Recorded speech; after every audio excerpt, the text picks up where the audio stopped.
ऊपर आसमान में सिंह राशि में K218 नाम का एक तारा है। ये तारा हमारे सूरज से छोटा और ठंडा एक इंटरेस्टिंग ग्रह K218b का घर है। ये ग्रह हमारी पृथ्वी से बहुत बड़ा है, लगभग नेपट्यून जितना। K218b खास है क्योंकि यह अपने तारे के हैबिटेबल जोन में घूमता है। इस गोल्डीलॉक्स जोन में तापमान बिल्कुल सही होता है, जिससे ग्रह पर पानी लिक्विड फॉर्म में रह सके। K218b की खोज ने वैज्ञानिकों को बहुत एक्साइटेड कर दिया। क्या इस दूर की दुनिया में अपने तारे की रोशनी में नहाते हुए जीवन पनप सकता है? ये जानने के लिए हमने अपनी सबसे powerful telescope James Webb space telescope को इस एक्सोप्लैनेट पर लगाया। हमने जो खोजा वह ब्रह्मांड में जीवन के बारे में हमारी सोच बदल सकता है। James Webb space telescope JDWST engineering का एक कमाल है। यह हमें दूर के ग्रहों के बारे में पहले से कहीं ज्यादा बता सकता है। जब हमने JWST को K218b पर केंद्रित किया तो हमें कुछ इंटरेस्टिंग मिला।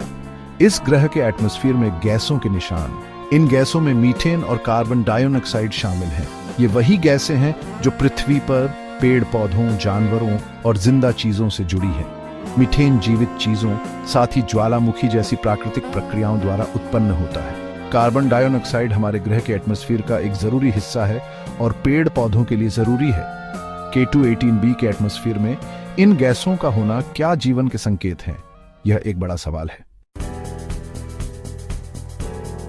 K218b को समझने वाले सबसे इंपॉर्टेंट वैज्ञानिकों में से एक हैं डॉ.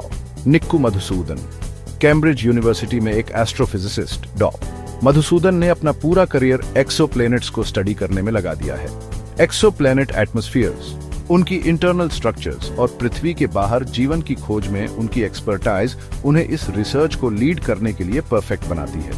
डॉ. मधुसूदन और उनकी टीम का मानना है कि K218b पर मीथेन और कार्बन डाइऑक्साइड का मिलना लाइफ एक्टिविटी का एक स्ट्रॉन्ग साइन है। उनका थ्योरी है कि ग्रह का हाइड्रोजन रिच एटमॉस्फेयर पानी के ओशंस के साथ जीवन के लिए एक सूटेबल एनवायरनमेंट बना सकता है। डॉ.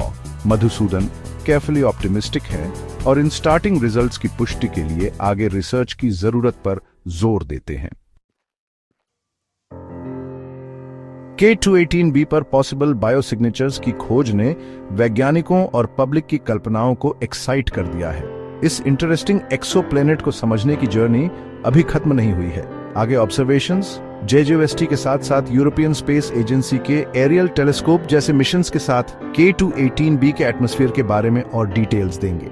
ये मिशंस हमें एटमॉस्फेयर में डिफरेंट मॉलिक्यूल्स की कॉन्सेंट्रेशन पता करने में मदद करेंगे और लाइफ की पॉसिबिलिटी के बारे में और क्लूज देंगे। अगर K218b पर लाइफ कंफर्म होता है तो ये ह्यूमन हिस्ट्री की सबसे बड़ी डिस्कवरीज में से एक होगी। इसका मतलब होगा कि हम ब्रह्मांड में अकेले नहीं हैं। इसका मतलब होगा कि लाइफ हर तरह से शायद हमारी सोच से कहीं ज्यादा कॉमन है।